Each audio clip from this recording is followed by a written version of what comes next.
Bueno, muy buenos días a todos. Es un gran honor para mí estar con ustedes. Voy a rogar si me van a permitir cambiar de equipo porque estaba haciendo el Zoom por la vía del celular y se me complicaba un poco el internet. Estoy tratando de entrar ahora por la vía de la computadora para poder compartir. Les voy a agradecer que me permitan entrar. Ya me estoy conectando y así poder compartir la presentación. Antes que nada, quiero dar las gracias a todas las autoridades de la universidad, porque verdaderamente para mí es un honor poder estar compartiendo.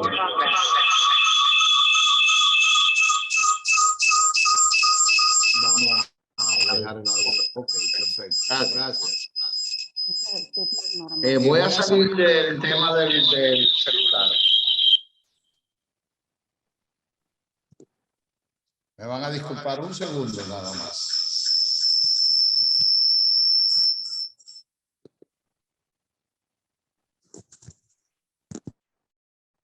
Okay, creo que ahora me ven mejor.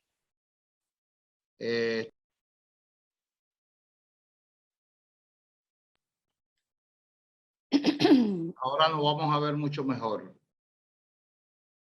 Si me permiten compartir pantalla, porque no me están permitiendo compartir pantalla. Ya está listo para compartir. Ok, perfecto. Muchas gracias. Denme un segundo, por favor, que ustedes saben que esto es en vivo. Y a todo color. Bueno, ya estoy casi entrando con ustedes. Un segundito. Denme solo 2 minutos y hago la presentación. Perfecto.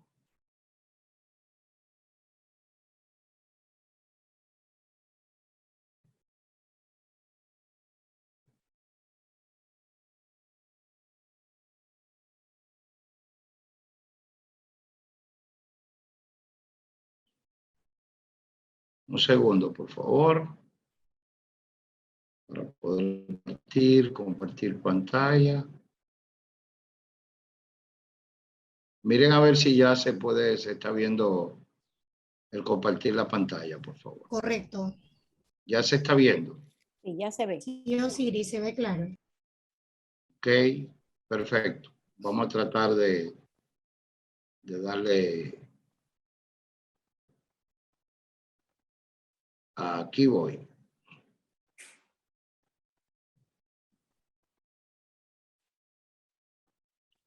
Un poquito más arriba. A la derecha. Más Sí, a ya la lo derecha. veo. Estoy compartiendo, ¿cierto? Sí, sí, estamos viendo. Sí, ingeniero. Perfecto. Aquí va. Bueno, señores, como ustedes saben, esto es un tema medio delicado porque lamentablemente uno quisiera no tener tantas teclas y tantas cosas ahora con el tema de la tecnología, pero lamentablemente esa es la realidad actual. Nosotros los pasados 50, que ya estamos en 60, se nos convierte un poquito difícil el manejar el tema de la tecnología. Bueno, hoy nosotros vamos a ver diferentes tipos de conceptos, como decía el profesor que nos precedió en la presentación. Hoy vamos a tener la historia, corrientes y teorías del comercio internacional.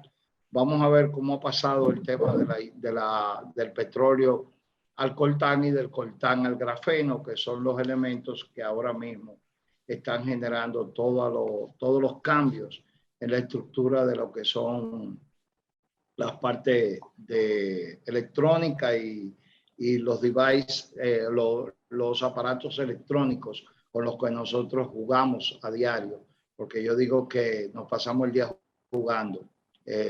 Verdaderamente uno a veces está viendo un celular en la mano y ya el celular yo le llamo que es nuestro nuevo elemento aditivo. Inclusive no sé si ustedes saben que a nivel mundial en este momento se ha comprobado que la adicción al celular es más fuerte que a cualquier otro tipo de elemento o a cualquier otro tipo de vicio. Entonces, es importante que también nosotros manejemos la parte psicológica del uso, como decía el profesor, del uso de las TICs, el profesor Abdiel Vega, al cual saludo con mucho respeto. Entonces, tenemos también los retos y desafíos del entorno tecnológico, la internacionalización, las nuevas tecnologías de la información y la comunicación, como lo mencionaba el profesor Vega, lo que son las TICs, los elementos del ciberespacio, las principales amenazas y ciberamenazas y las tendencias hacia dónde van, y las tendencias de la ciberseguridad en el comercio internacional. Desde ese enfoque es importante analizar lo que es la definición de comercio internacional. Nosotros, tristemente, a nivel mundial, tenemos un grave problema. Y este grave problema es que creemos que comercio internacional y comercio exterior es igual, es lo mismo. Y es importantísimo tomar estos 30 segundos para nosotros poder decir la gran diferencia que existe entre un intercambio por medio de la transfronterización de capital, bienes y servicios a través de la frontera o territorio internacional. O sea, el comercio internacional es el intercambio de productos, bienes y servicios, factores entre las naciones del mundo. Pero ¿qué pasa? Cuando hablamos de comercio exterior, nos estamos refiriendo a ese mismo intercambio de bienes, productos y bienes, bienes tangibles, servicios y factores, enfocados ya desde el punto de vista de un bien específico hacia un destino u origen específico. Le agradezco que apaguen los micrófonos, por favor, porque me desequilibra un poquito, Raya, muy amable. Entonces, cuando nosotros estamos hablando desde el enfoque del comercio exterior, por ejemplo, de Panamá, en función, vamos a llamarle que es de los productos más comunes que tenemos entre Panamá y República Dominicana, por supuesto. Yo siempre digo que hay una competencia fuerte, que es en el tema del ron. Ustedes tienen el abuelo, nosotros tenemos el Brugal. Entonces, cuando nosotros hablamos del comercio exterior del ron de Panamá con relación al comercio exterior y su posicionamiento en Europa, entonces hablamos del comercio exterior de República de Panamá con Europa. No así el desenvolvimiento del comercio internacional del ron. ¿Por qué? Porque cuando hablamos del comercio internacional estamos hablando de un producto y su posicionamiento en el mercado global como tal. Entonces es importantísimo saber definir estas condiciones y saber entender la gran diferencia cuando nosotros tenemos un paper o cuando tenemos un artículo y lo estamos analizando, podamos entender la diferencia entre comercio internacional y comercio exterior. Entonces, esta ha sido la historia del comercio mundial. Vamos a llamar que el comercio comienza en el Neolítico, desde el año 9000 antes de Cristo, eso está sustentado y escrito, y llega hasta el 4000 antes de Cristo. Posteriormente, la Edad Antigua, de 3000 antes de Cristo a finales del siglo del nacimiento de Dios o de Jesús, pasamos a la Edad Media con el siglo V, y del siglo V al siglo XV, luego la era de los descubrimientos, que como todos sabemos el siglo XV, que es el año de 1914, del año 1400, que fueron los descubrimientos de América.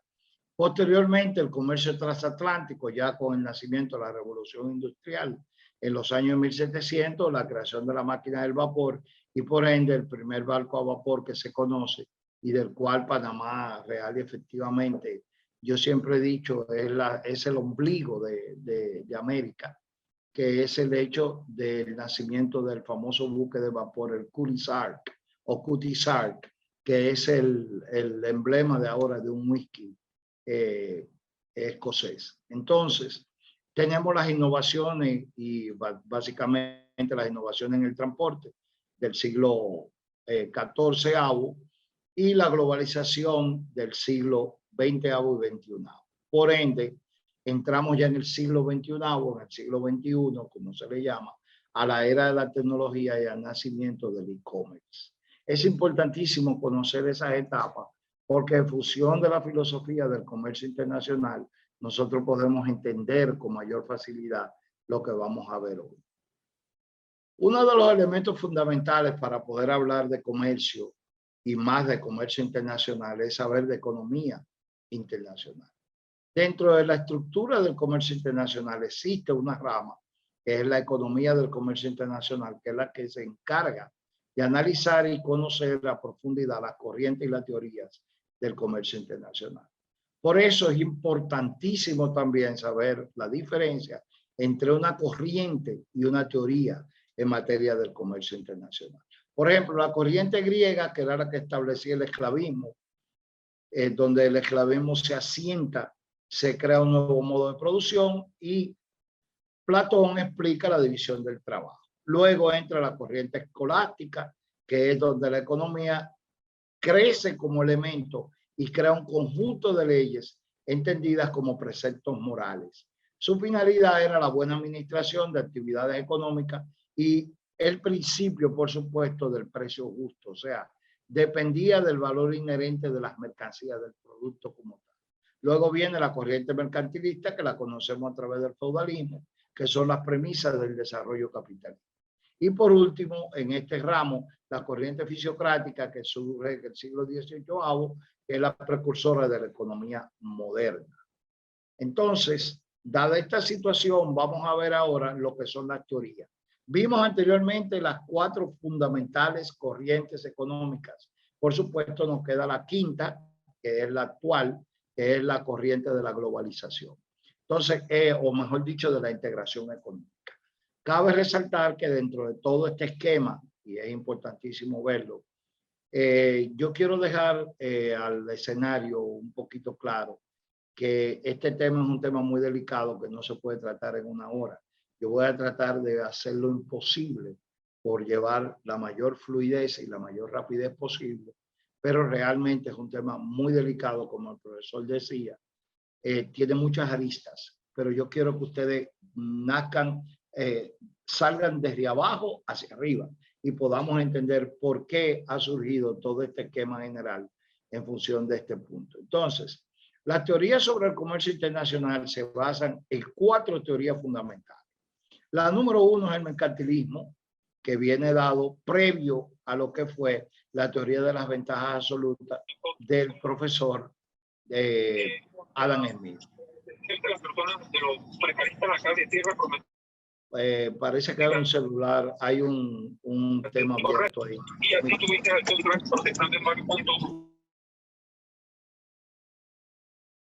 Ya lo apagaron, gracias. Entonces, posteriormente, la teoría de la ventaja absoluta, la cual, conjuntamente con la teoría de la ventaja competitiva del profesor David Ricardo, han sido las teorías que nadie ha podido contradecir hasta la fecha. Una nace en 1790 y algo, y la otra surge en el año 1801 al 1807.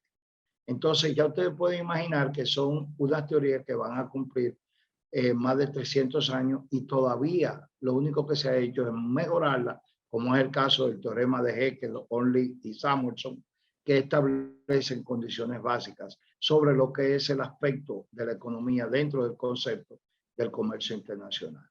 Ya estas teorías son basadas en el comercio internacional, pero hay unas teorías acerca de la inversión extranjera que van muy de la mano con la teoría del comercio internacional. Porque, ¿cuál es el objetivo de un país? No es solamente hacer negocios, es también poder captar conjuntamente con ese aspecto de negocio, poder captar flujo de divisas que le sean rentables a su proceso económico y a su Producto Interno Bruto.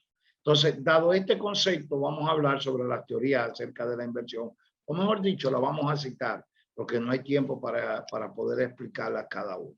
Está la teoría ecléctica, está el modelo de ciclo de vida del producto, y por último, el que más nos va a interesar a nosotros en este momento, que es la internacionalización de mercancías. Cuando hablamos de internacionalización de mercancías, tenemos que tener claro un precepto en todo esto que se llama la transfronterización. ¿Qué es transfronterizar un producto? Bueno, transfronterizar un producto, su propio nombre lo dice. Es tratar de llevar un producto de un origen de frontera con una mercancía que es extranjera, pasarlo hacia otro país donde tienen otra estructura desde el punto de vista soberano, y donde existe una frontera diferente a ella. Entonces, esto conlleva a que esa transfronterización de mercancías cause un elemento fundamental basado en lo que se llama el comercio exterior. Este elemento está sustentado en dos regímenes aduaneros internacionales, que son los regímenes aduaneros definitivos de importación y de exportación.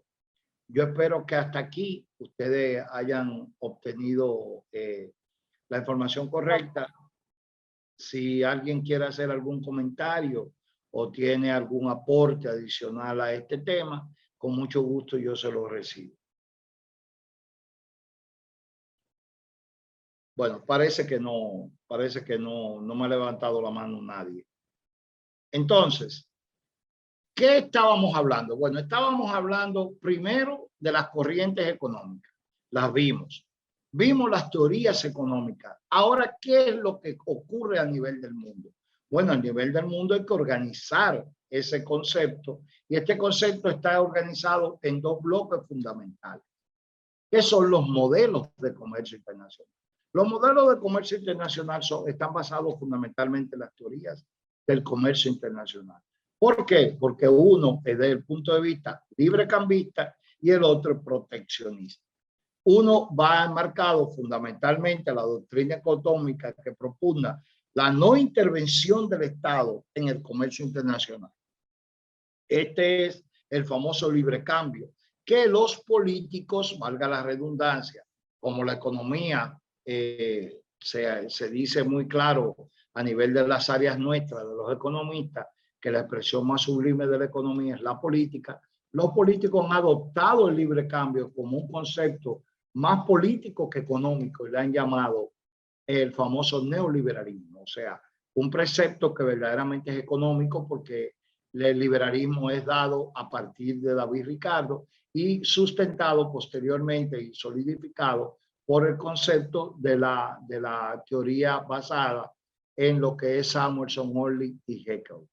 Entonces, dado esto, tenemos que ver también el otro extremo, que es el extremo del proteccionismo.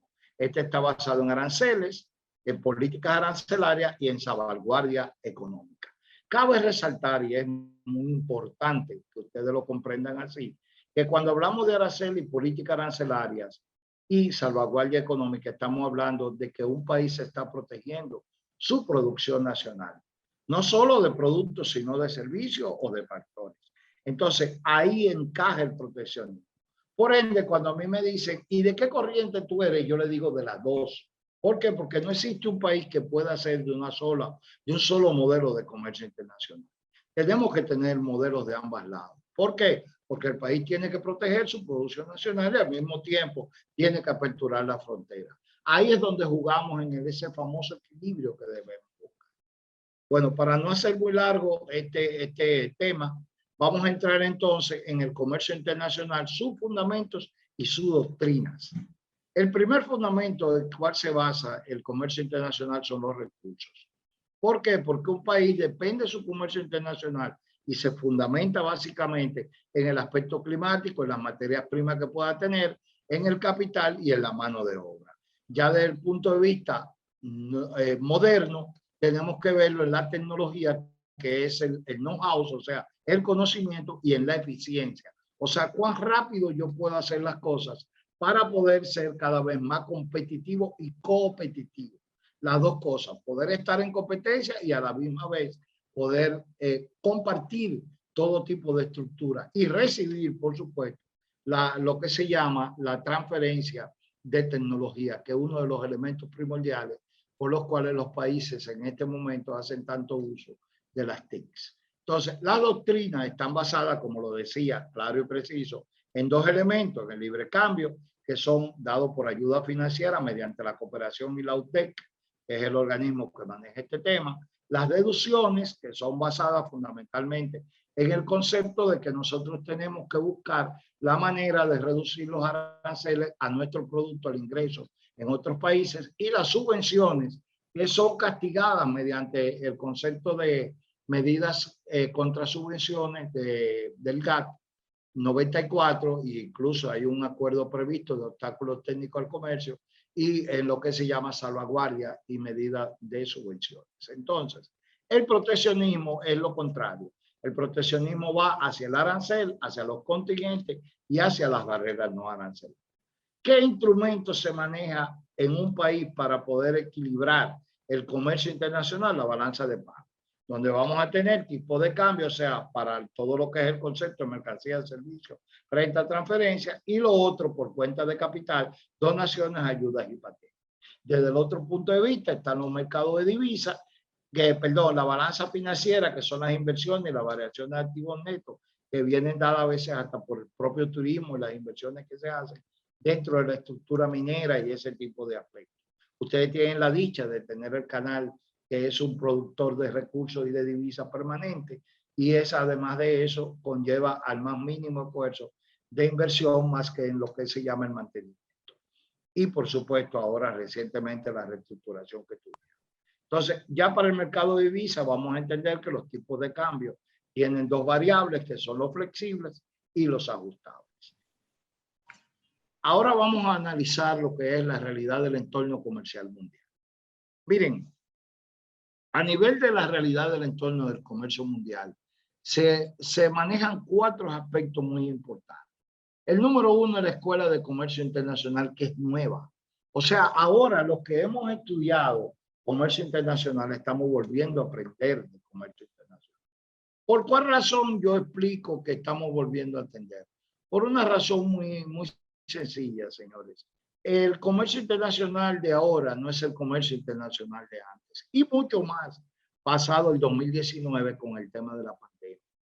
Ahora mismo nosotros tenemos cuatro elementos muy negativos, como es el retorno de los contenedores, como es el hecho de las grandes dilaciones de los buques, como es el hecho de la falta de materia prima en muchísimos países, y por último el aspecto del tsunami del correo electrónico, el cual está haciendo una competencia muy fuerte a las empresas que están radicadas en los países. Entonces, esto ha tenido que motivar que se construyan modelos a partir de un supuesto de economía de escala y de competencia imperfecta. Ya no es como antes, vamos a competir de la misma forma. No, ahora mismo hay unos abismos muy extensos entre países en esa materia. Igualmente, ustedes lo pudieron observar que durante la pandemia hubo países que hasta secuestró mascarillas, secuestraron instrumentos, máquinas de esta para oxígeno, los aspiradores, ese tipo de elementos. Y eso se vio en países de gran desarrollo. No fuimos nosotros los latinos que hicimos eso. Se vio en China, se vio en Estados Unidos, se vio en muchísimos países en los cuales la mercancía llegaba y ellos, como no lo tenían, secuestraban los contenedores y se quedaban con ellos, en franca violación a los acuerdos internacionales.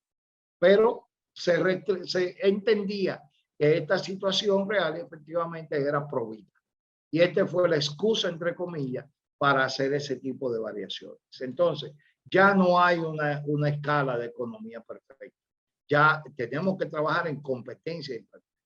Entonces, analizando también el comercio internacional, se debe establecer una clara distinción entre las corrientes de comercio interindustria y la intraindustria. Esto se dio básicamente, como ustedes lo pueden observar, con la misma pandemia también. ¿Qué ha sucedido con la pandemia? Bueno, es que ya existe una corriente para buscar lo que a nivel mundial se conoce como la desglobalización. O sea, se está tratando de que la delocalización que muchas empresas habían tenido anteriormente, ahora entren en lo contrario. O sea, las cosas que sean prioritarias de un país, fabricarlas en ese país y dejar lo demás que fuese fabricado fuera del país. Pero los grandes potencias están retomando la producción. Y eso es un tema que hay que tomarlo muy en cuenta para los países que tienen zona franca.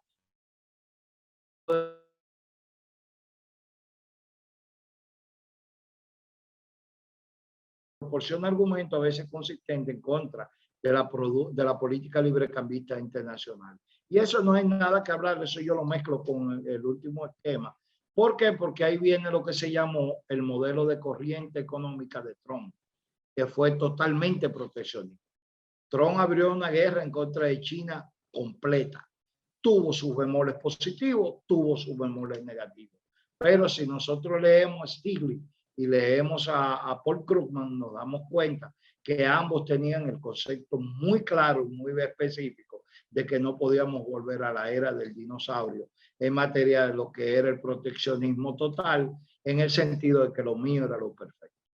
Entonces, esto yo lo dejo para que ustedes lo analicen y se hagan como profesores y estudiantes un análisis interno y vean que realmente el mundo no es tan perfecto como nosotros creemos y queremos que a veces sea.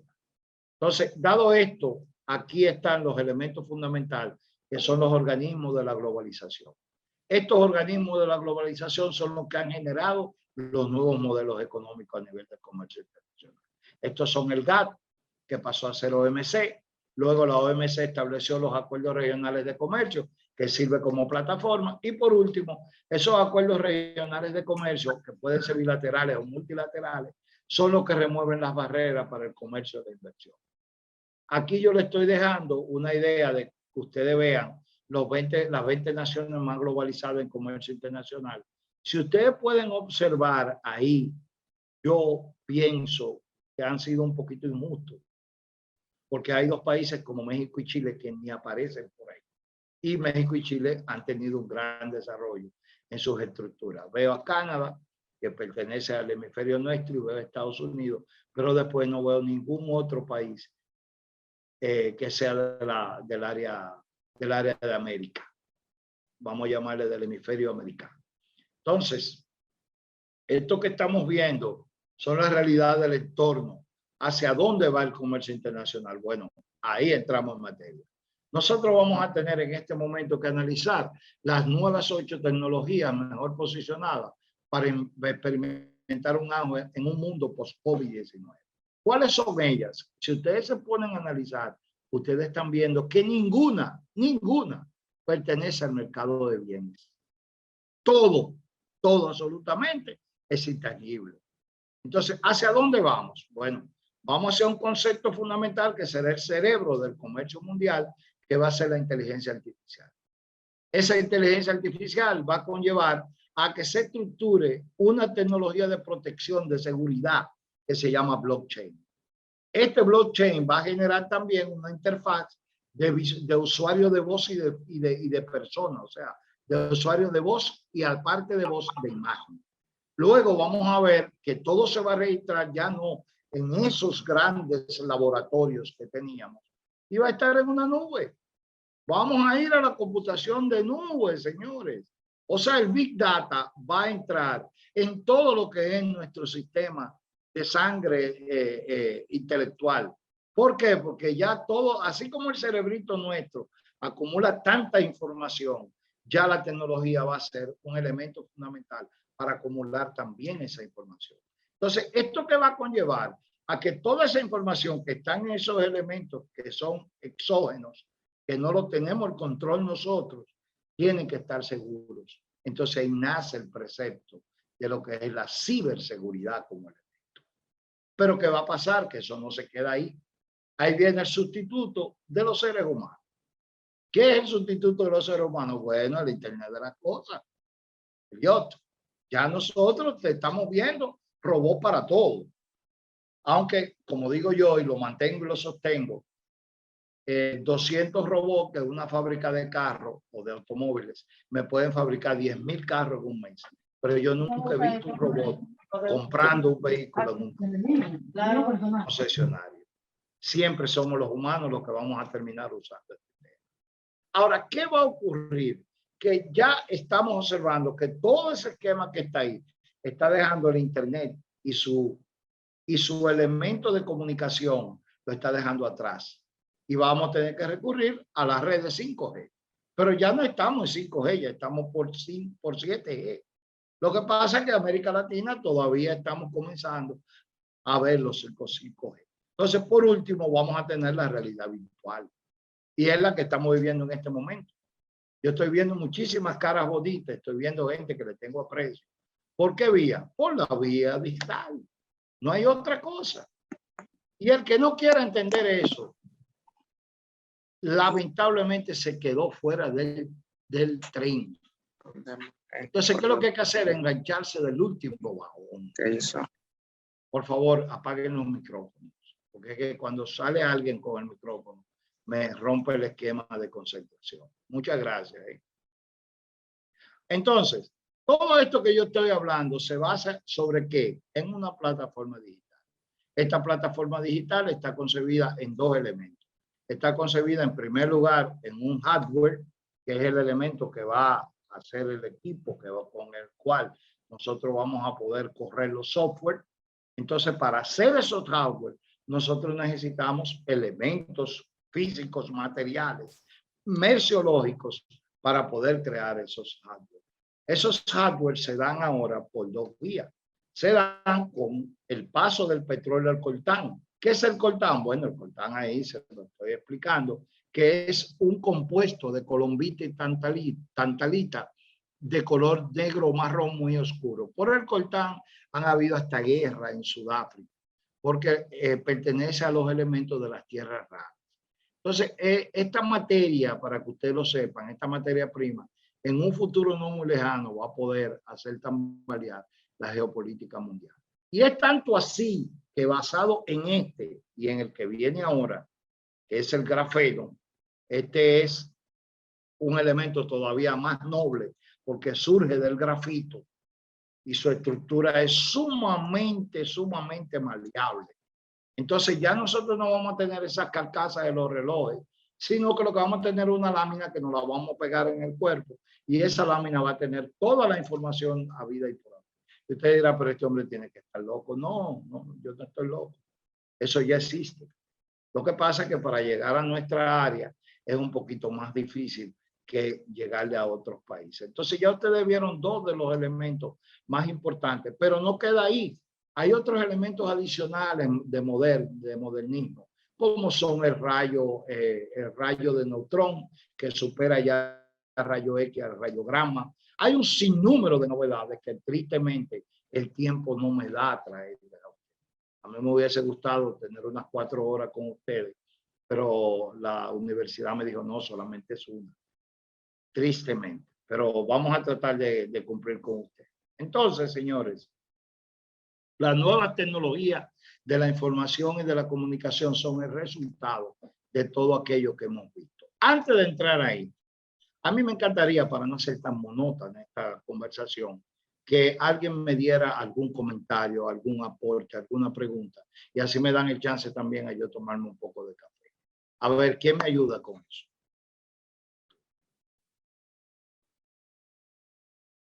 O no me están entendiendo o no quieren participar. ¿Cuál es el problema? Vamos a ver. Profesor, lo que pasa es que las preguntas están al final, cuando ya usted termina. Ah, entonces... perdóneme. Sí, disculpe. Yo no conocía el protocolo, perdón, profesor Araúz. Ellos están mandando las preguntas por chat y ahora cuando usted termina, entonces comienzan a las preguntas. Perdóneme, porque yo ignoraba. Lo que pasa es que a mí me gusta la metodología mía. Es de intercambio permanente porque es un conversatorio. Lo entendemos, profesor, lo entendemos. Pues está bien, no voy a romper con el esquema de ustedes. Continúo entonces. Entonces, si me permiten tomarme un poquito de café, ¿no es verdad? Sí. Gracias, profesor Araúz. Entonces, dado a lo que venimos hablando, yo lo que espero es que me hayan comprendido. O sea, hasta ahora que todos me hayan comprendido y que no sea aburrido el tema. Entonces, dado a todo esto, se han creado, vamos a llamarle hasta ahora, 6 elementos fundamentales para entender lo que son las tecnologías de la información y la comunicación, las TICs. El primer elemento comenzó con el famoso hipertexto. No sé si se recuerdan de los beepers. Luego pasaron los emails y ese tipo de elementos. Luego eso pasó al CD-ROM, que era lo que almacenaba realmente la información. Del CD-ROM pasamos al correo electrónico, que ya el que no tiene un correo electrónico no existe. Es mejor tener un correo electrónico y no una cédula de identidad. Luego pasamos al videotexto, que ese lo tenemos interdiario. Hoy estamos viviendo el video interactivo y por último vemos en lo que son las TICs, las multimedia. Todo esto, señores, conlleva a que existan retos y desafíos en el entorno tecnológico de la internacionalización de productos, ya sean estos bienes, servicios o factores. ¿Qué pasa? El mayor reto en un mercado global, en este preciso instante, es el cambio profundo de su entorno. Ustedes pudieron ver cómo un simple bichito, cómo un simple virus destruyó el sistema económico y el gran nivel de crecimiento que existía a nivel mundial. Y cómo de un momento a otro, en menos de 2 años, ese crecimiento se ha convertido en crecimiento negativo. Espero que nadie diga de crecimiento porque esa palabra no existe. Entonces, esto va a ser y está obligando a que los países nos vamos a convertir en entidades más competitivas. O sea, cada país va a tener que poner más de su parte, sus seres humanos van a tener que trabajar mucho más, porque la gente no entiende que a través del teletrabajo se trabaja mucho más que a través del trabajo presencial. ¿Por qué? Nosotros tenemos 8 a 5, 9 a 6 en el presencial, pero duramos 2 horas de comida, a veces estamos hablando 1 hora. ¿Y qué pasa? Que ya a nivel de teletrabajo no hay horario. Hay que cumplir con lo que esté establecido y no tenemos horas para ser pasado. Entonces, esto debe adoptarse en base a un nuevo patrón tecnológico que va a imperar a nivel mundial y que se va a comprometer en 3 niveles y en 3 vertientes fundamentales. La primera va a ser la microelectrónica, cada día van a ser más pequeños todos los elementos hardware. Posteriormente, la sistematización. ¿Qué va a pasar? Nosotros hemos tenido la cultura en América Latina y en países africanos, no tanto así en los europeos, de automatizar la burocracia. O sea, nosotros hemos cogido los papeles, los convertimos en digitales, pero seguimos con la misma burocracia, el puncha el botón, vete aquí, que hay que hacer esto, que hay que hacer lo otro. Entonces hemos trasladado la burocracia personal a la burocracia digital. Entonces, esto es necesario sistematizar todos los procesos primero, cuantificar y eficientizar esos procesos para luego entrar en el concepto de informatización y la automatización. Entonces, es importantísimo que estos conceptos se tengan bien claros. Y si hay alguien de aduana que tome en nota en ese sentido, que no hacemos nada con tener computadoras muy lindas, un programa automatizado, si el programa no nos genera la agilidad y la facilitación comercial que está exigiendo el nuevo mundo. Entonces, ¿qué vamos a hacer? Nosotros queremos en primer lugar una organización flexible, horizontal e interconectada con base ¿a qué? A la información. Eso es microelectrónica. ¿Qué más vamos a querer también? Sistematización. ¿Qué significa esto? Que todo funcione como un termómetro y que la proporcionen y que proporcionen una capacidad de reacción y anticipación del mercado. Por eso estamos viendo que las nuevas leyes de aduana en su mayoría tienen la inspección previa, tienen la autodeterminación, tienen lo que se llama la resolución anticipada, que está prevista inclusive por la propia OMA y el marco SAFE. O sea, todo ese tipo de estructura es parte de la sistematización, que no sigamos creando burocracia digital. Y por último, la informatización y automatización, que es el uso ordenado y masivo de las tecnologías de la información y la comunicación.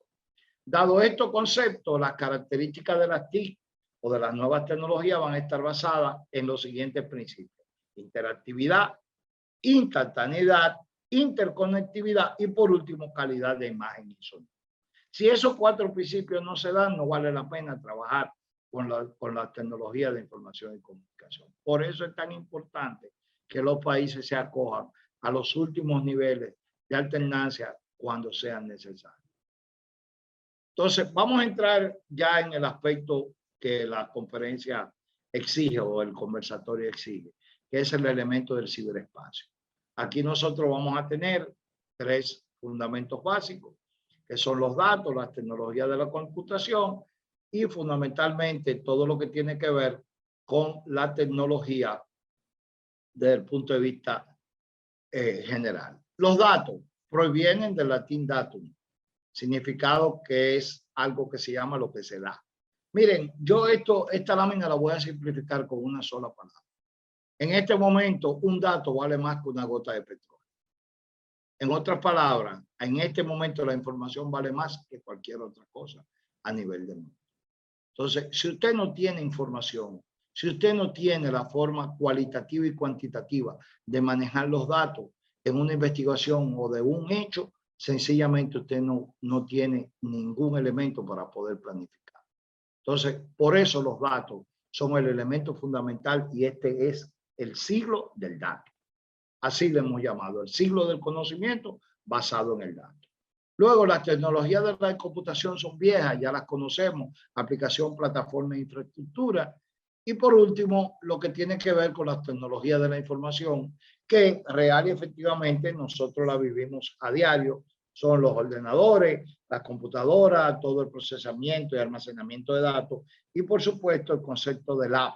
El app en este momento es el elemento más importante de nuestra vida. Es más, yo digo que ya los niños nacen con un adicional.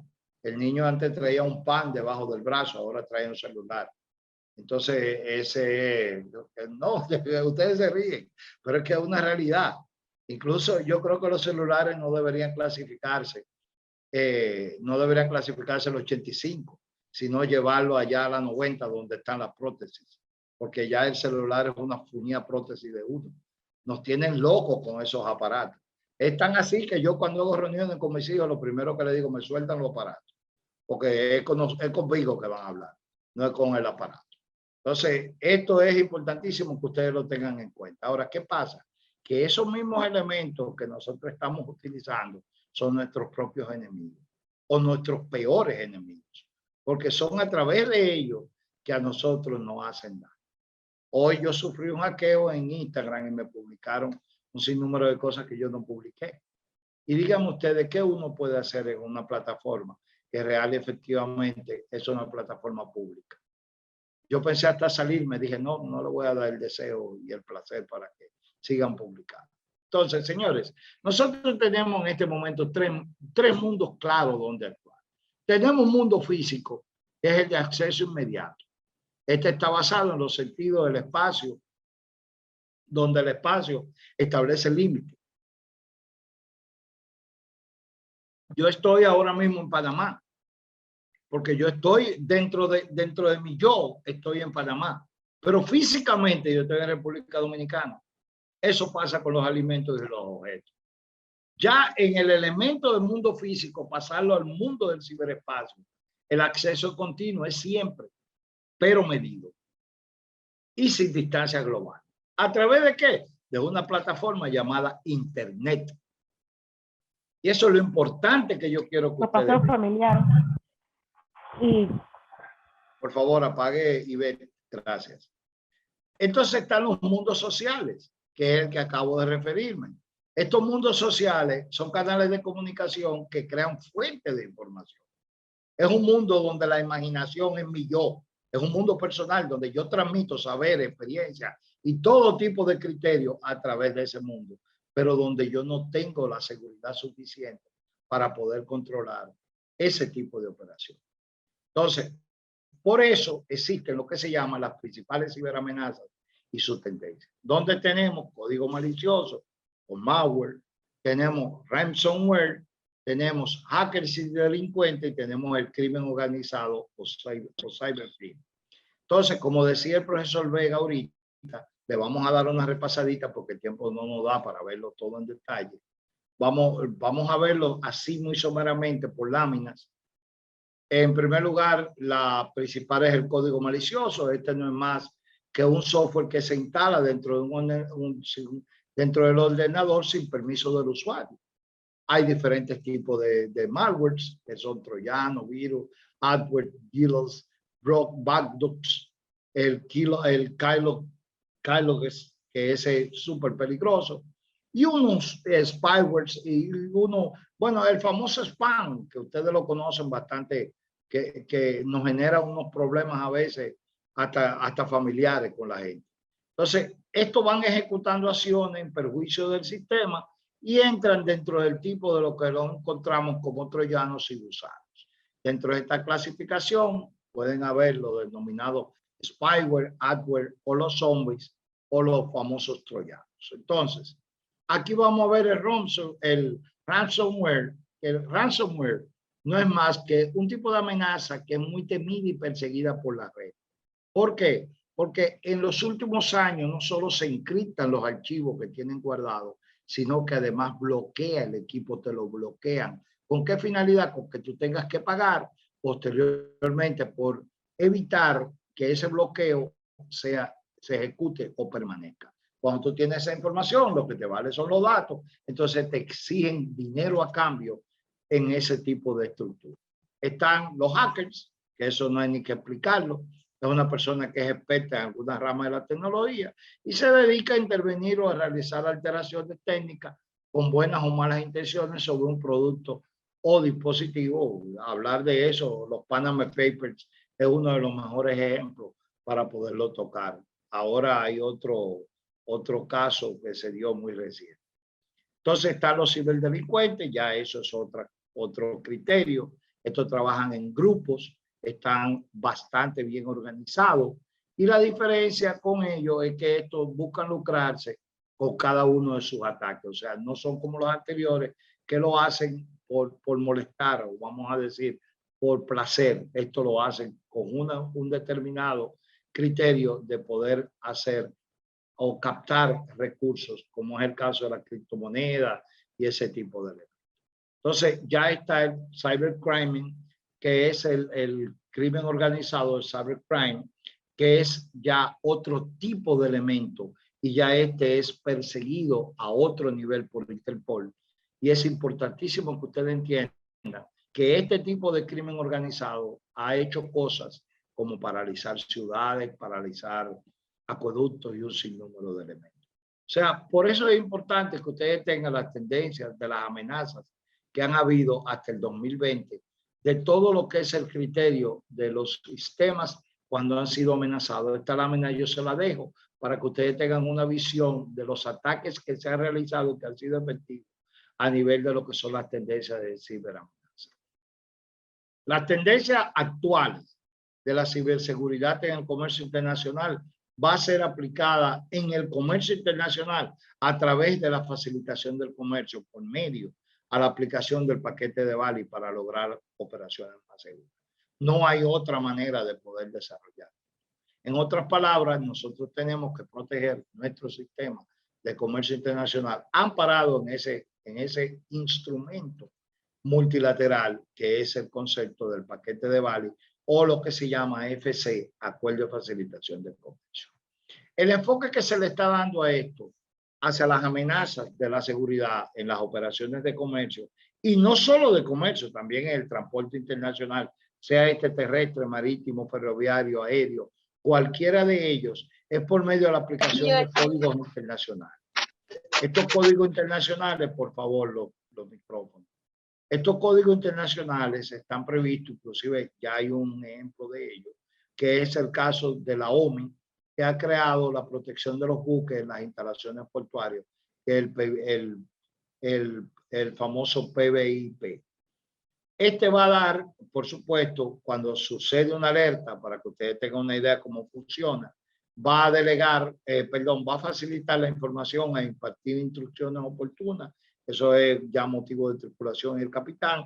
Posteriormente se hace o se somete a la prueba de eficacia de los planes, se establecen los niveles de protección y por último se recurre a una OPR, que es una organización de protección reconocida, que casi siempre es una persona jurídica que está inscrita en el país dentro de la Autoridad Marítima Nacional.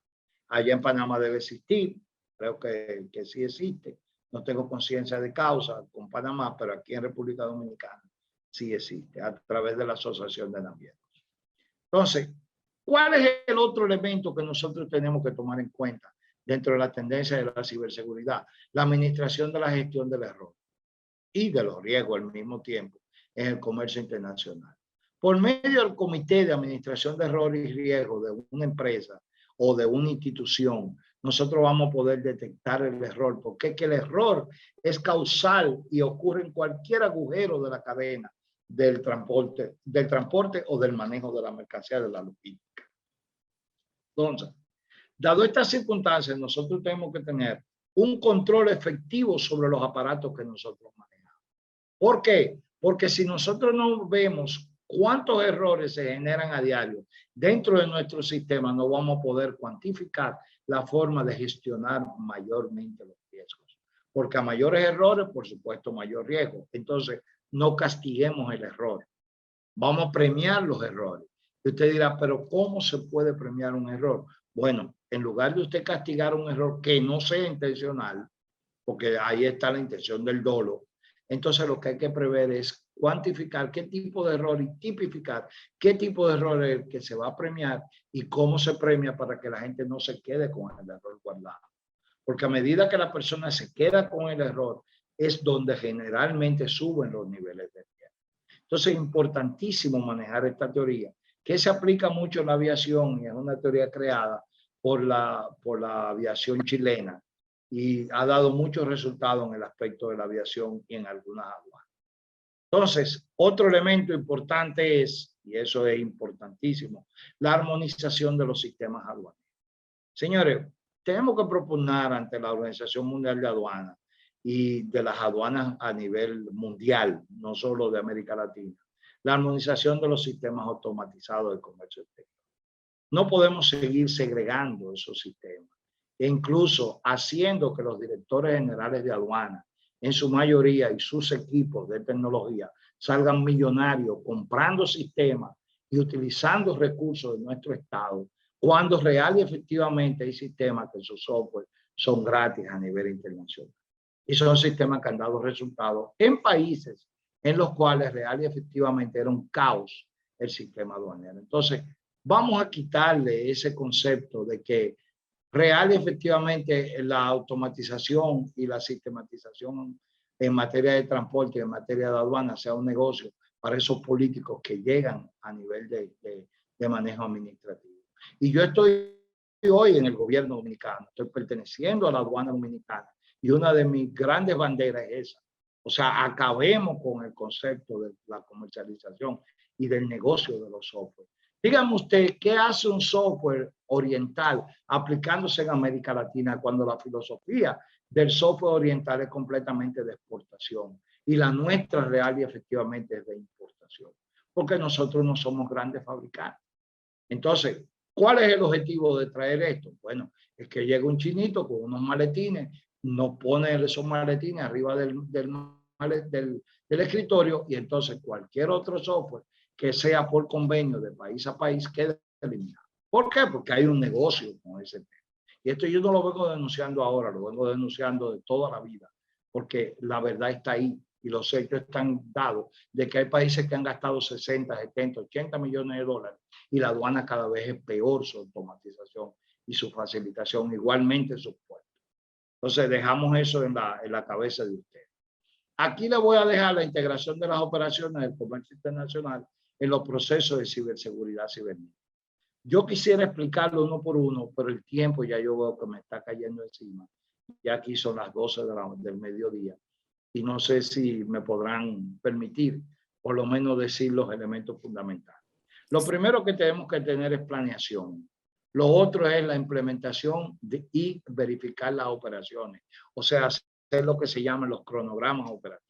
Luego, la política de control y seguridad, la verificación, acción preventiva y correctiva, en otras palabras, crear el compliance de la seguridad en materia, o sea, el cumplimiento, un departamento de cumplimiento de las operaciones del comercio en materia de seguridad cibernética.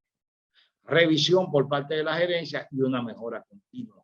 No podemos dejar de invertir en la ciberseguridad, porque la ciberseguridad lo es todo. Si no, pregúntele qué le pasó a Merck en los años 2019, que tuvo un robo de casi 400 millones de dólares a través de un hacker que le hackeó la cuenta de los servidores de petróleo, o mejor dicho, de los suplidores de petróleo a sus barcos. Y le dirigió, los pagos se los dirigía a una cuenta personal. Entonces, eso es un buen ejemplo. Aquí está un cuadro que yo se lo voy a dejar sobre las alertas y respuestas efectivas en materia de facilitación de comercio y transporte seguro. Es importantísimo que este target que yo le estoy poniendo ahí, ustedes lo cumplan, lo lleven paso por paso y lo revisen uno por uno. Y si nosotros cumplimos con esto, elevamos nuestro nivel de ciberseguridad. Otro elemento es crear un equilibrio entre los aspectos de seguridad aduanera y la facilitación comercial.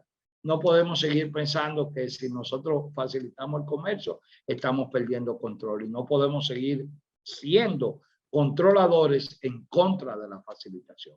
Tenemos que buscar ese equilibrio. Otro elemento fundamental es la aplicación de los mejores mecanismos de inspección intrusiva, que es lo que es la inspección no intrusiva de la carga, como les comentaba. Ahora mismo existe un sistema, lo acabamos de ver fuera del país, que son los rayos de neutrón. Son unos rayos que, aparte de decir lo que es, aparte de decir que es tal mercancía, te determina la merciología de la mercancía, o sea, de qué está compuesto, su materia constitutiva, e incluso te lleva a un software donde real y efectivamente te dice cuáles son los posibles usos que esa mercancía tiene. En eso, entonces nos ayuda en la clasificación arancelaria y en la determinación lógica y elemental y precisa, vamos a llamarle así, de lo que son los gravámenes arancelarios. Este va a ser el futuro, real y efectivamente. Estos son los impulsos que le van a ayudar a ustedes a entender que la ciberseguridad en materia real es parte de la economía, es determinante en el gobierno, en la sociedad y en la seguridad nacional. Aquí están los hechos de los elementos que real y efectivamente la ciberdelincuencia se ha beneficiado de ellos en un promedio de 2 años. Por ejemplo, 7.476 millones a nivel de la población mundial, 3.773 por medio del Internet, unos 2.789 en actividades sociales y en lo que es la app, 4.917 y el uso de los medios sociales en la app, unos 2.540. Yo espero y lamento que el profesor Vega posiblemente tuvo unas expectativas muy amplias con relación a que yo iba a entrar más profundo en el concepto de lo que es la ciberseguridad como elemento tecnológico, pero al llamarse la conferencia Ciberseguridad en el Comercio Internacional, me centré básicamente en el uso de la ciberseguridad dentro del esquema del comercio internacional como elemento principal.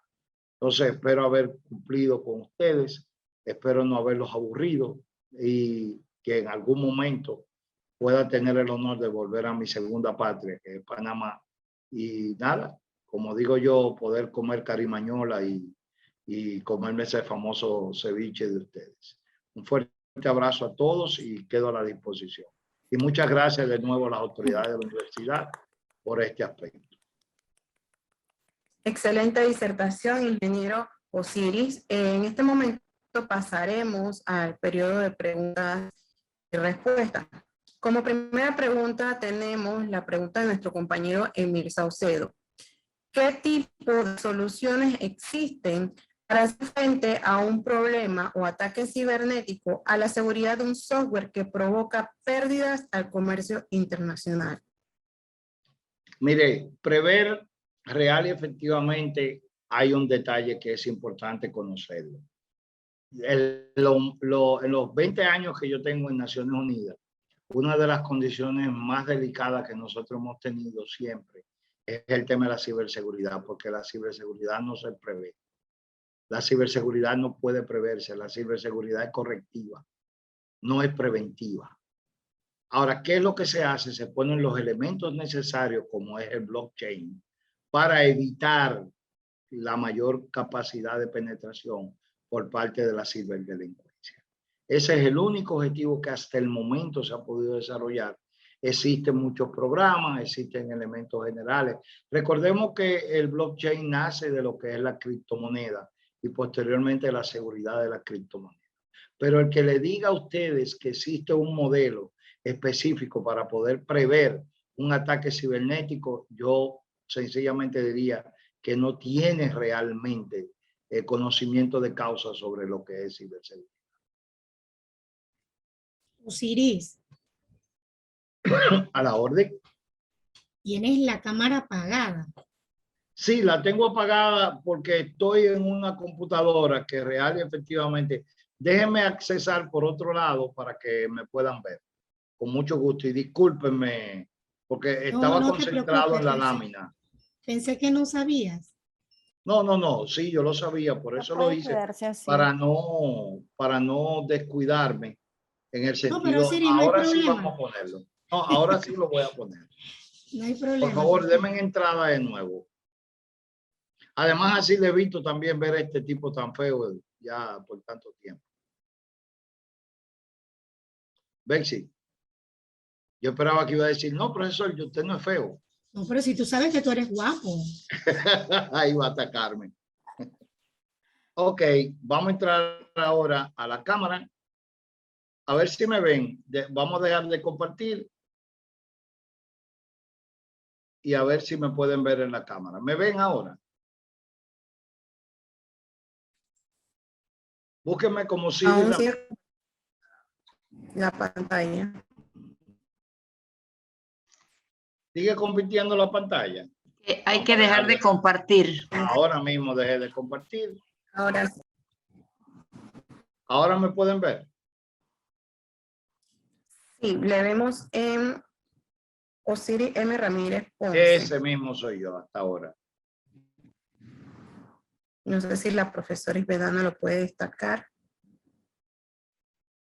Déjeme yo buscarme yo mismo aquí para poder verme.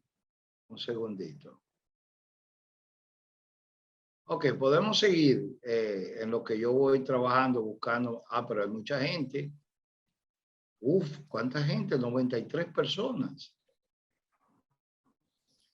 Ok. Como segunda pregunta tenemos de parte de la profesora Isbedana González, ¿qué opinión le merece el sistema informático Ciudadanía Plus respecto de la ciberseguridad y el uso del sistema informático personalizados en los países latinoamericanos? Mire, sería una falta de respeto al escenario y una falta de respeto a ustedes. Yo no aclararle algo. Yo tengo 19 años como consultor regional de Naciones Unidas de UNTAC, especialmente de la División de Tecnología y Logística de las Naciones Unidas. Entonces, dado esta circunstancia, una opinión mía va a estar completamente parcializada y va a estar sesgada. En verdad, yo les voy a hacer solo un comentario.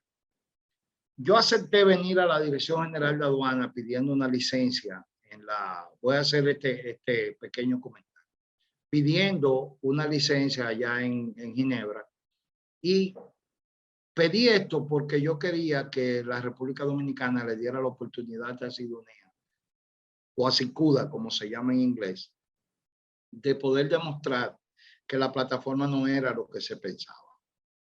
La plataforma se ha establecido en este momento como un plan piloto. Mañana tenemos una discusión con todo el Departamento Tecnológico de la Aduana para establecer en los centros logísticos. Nosotros creamos en este momento una gerencia de centros logísticos y la plataforma API que se va a montar va a ser basada en el programa de Sidonea como plan piloto. Esto lo estamos vendiendo en Ecuador también, o no vendiendo, lo estamos proponiendo, porque la ventaja que tiene UNTAC es que UNTAC no vende. UNTAC como organismo hace lo siguiente: nosotros le presentamos una propuesta de asistencia técnica, hacemos el levantamiento y posteriormente ese levantamiento genera lo que se llama un convenio. Este convenio se hace de Cancillería a Ginebra, no se hace a través de ningún consultor, para que no haya ningún tipo de elemento de corrupción. Entonces, que esté claro, a Panamá se le hizo hace como 3 años, estaba la administración pasada, inclusive el ministro de Comercio en ese momento dijo que sí, e inclusive los fondos estaban previstos, pero lamentablemente el pasado director lo llevaron a Tailandia, creo que fue, o a Singapur, creo, y el tipo vino con la mentalidad cambiada. Con relación a este tema, la aduana actual, nosotros hemos tenido contacto con varios de los funcionarios cuando yo estaba en Naciones Unidas, quedaron de revisar el sistema y no nos han dado respuesta. Pero de que real y efectivamente Sidonea funciona, yo solamente, cada vez que me toca hablar de esto, digo lo siguiente: un sistema que sea gratis, primero, el software es gratis, Segundo, que cuesta 2,5 millones, 3 millones, 4 millones de pesos la instalación de los hardware y la colocación de todo el soporte que se le da. Solamente yo le voy a pedir a ustedes, abran la página de aduana de El Salvador y vea lo que es El Salvador en materia de aduana en este momento. En El Salvador usted liquida y despacha una mercancía por su celular en menos de 20 minutos. Entonces, el problema es de gobierno, o sea, el problema es de intereses económicos. No hay otra razón para poderlo explicar. América Latina le gusta, y ustedes lo saben porque somos todos latinoamericanos, le gusta el tema de que donde no hay chance para poder trabajar. Entonces nosotros no llegamos con maletines a ningún país. Nosotros llegamos con un folder y decimos, mire, esto es Naciones Unidas, nosotros queremos hacer este trabajo y queremos sistematizar y automatizar. Pero primero tienen que firmar este convenio. Y además, muy sencillo, díganme otro sistema que tenga por lo menos un 10% de los países que tiene SICU. Estamos en 138 países. Mencióneme uno que esté por lo menos en 4 de los que se están usando en América Latina. En 4, mencióneme uno. El de Costa Rica, que es Sofía, ustedes ven que los costarricenses pasan más trabajo que el carajo. En Uruguay, la misma situación. No quiero mencionar temas específicos, porque no quiero que se vea como que yo salí a vender a Sidonia. Pero real y efectivamente yo creo que la respuesta se la pueden responder ustedes mismos, entrando en el nuevo blog, porque ya Sidonia 2022 va a venir con un Sidonia diferente, en donde todo va a ser a nivel de nube y todo va a ser a nivel de lo que es red. O sea, todo va a ser por internet. Nada va a ser necesario utilizar los sistemas de sede central ni plataformas digitales que estén basadas en las aduanas. ¿Contestada la pregunta o quieren más detalles? Creo que está clara la respuesta, ingeniero. Como siguiente pregunta, tenemos a nuestro compañero Giovanni Merizalde. Los sistemas informáticos de control de aduana en cada país son creados internamente por cada entidad aduanera en su departamento informático o por terceros. Aunada a la pregunta, ¿la OMA tiene alguna ley que le establezca o es decisión de cada país dentro de sus sistemas? Cada país escoge el sistema que entiende que más le convenga. Eso es una cosa que está clara. Ahora, yo lo que no entiendo es por qué inventar la rueda, si ya la rueda está inventada. ¿Por qué tenemos nosotros que ponernos a inventar? Cuando, por ejemplo, para citarle un caso, yo acabo de llegar de Puerto Rico anoche. Nosotros estamos en Puerto Rico manejando el sistema americano en materia de lo que es automatización aduanera. ¿Ustedes quieren un mejor concepto que ese? ¿Ustedes creen que los norteamericanos se van a poner en juicio a usar un sistema que le ponga en juego su cobro impositivo? Difícilmente. Lo que pasa, vuelvo y digo, yo posiblemente no caigo bien porque yo soy muy claro, muy preciso en mis cosas. Y no soy político ni digo las cosas como tal vez a algunos políticos les gustaría escuchar. Porque yo voy a la clara. Y la clara es la siguiente. En la OMA, inclusive en las aduanas, se ha establecido un negocio con el tema tecnológico. Y eso yo se lo denuncié a Cunio Micurilla allá en Panamá. Y se lo dije en su cara porque yo tengo ese grave problema. Y es que yo no sé mentir. Y yo se lo dije él mismo en su cara. Le dije, lo que pasa es que la OMA debería establecer, ¿por qué no se ha hecho un acuerdo como se hizo con el sistema armonizado? ¿Por qué no se ha hecho un acuerdo igual que como se hizo con la valoración o igual como se hizo con las normas de origen? Porque la tecnología es un negocio, señores. Y ese negocio, cada director que llega nuevo, llega con un equipo, ahí ve una rayita por donde entrar y lamentablemente a quién le dan que no coja. Entonces, estemos claros en ese sentido. No vamos a querer hacernos los astronautas ahora, porque cascos me sobran. Vamos a decir las cosas como son y donde son. Igual pasa en República Dominicana. Ahora, lo triste de todo esto es que ustedes se ponen a ver que Haití, que es el país más pobre de América Latina, tiene Sidonia y despacha en 2 horas. Mejor ejemplo, Trinidad y Tobago. Ahora mismo es la niña mimada del Caribe en materia de combustible. Tiene Sidonea. Solamente hay 2 islas que no tienen Sidonea, que son Cuba y República Dominicana, en el Caribe completo.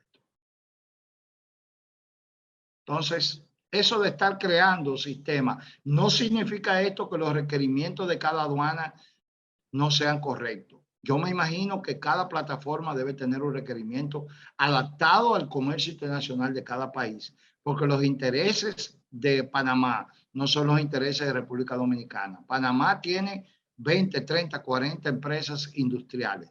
Nosotros tenemos 400 empresas industriales.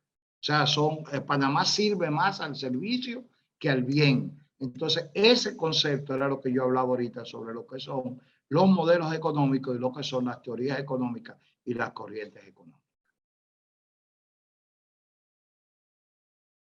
¿Complacidos? Correcto. ¿Qué recomendaciones pudiera darnos para evitar las ciberamenazas? Mire, evitar las ciberamenazas, yo les dejé una lámina ahí, que si ustedes cumplen con eso, reducen en un 80%, la antepenúltima lámina, dice cuáles son los pasos que ustedes deben controlar. Ahora bien, ¿qué pasa? Que cada uno tiene que ser juicioso con el manejo de sus informaciones. Mire, yo soy un enfermo con el tema de la ciberseguridad y aún así a mí me hackean. Y eso que tenemos programas que son basados en Naciones Unidas y con todo y eso nos hackean.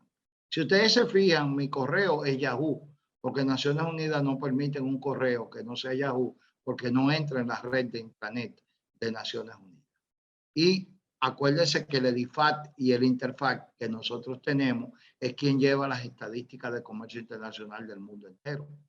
Entonces, no podemos darnos el lujo de poder violentar esa situación. O sea, está en cada cual proteger su ciberseguridad.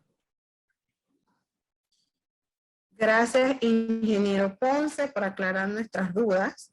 Con Profesora, debo corregir. Yo soy Ramírez Ponce de León, porque me pusieron Ponce de León. Y si mi papá, hoy mi papá debe estar en el cementerio brincando, que yo no le usé ese apellido. Debe ser Ramírez Ponce de León. El Ponce de León es de mi madre. Mil disculpas. No, eso es normal, ya yo estoy acostumbrado. La culpable de eso es Betsy.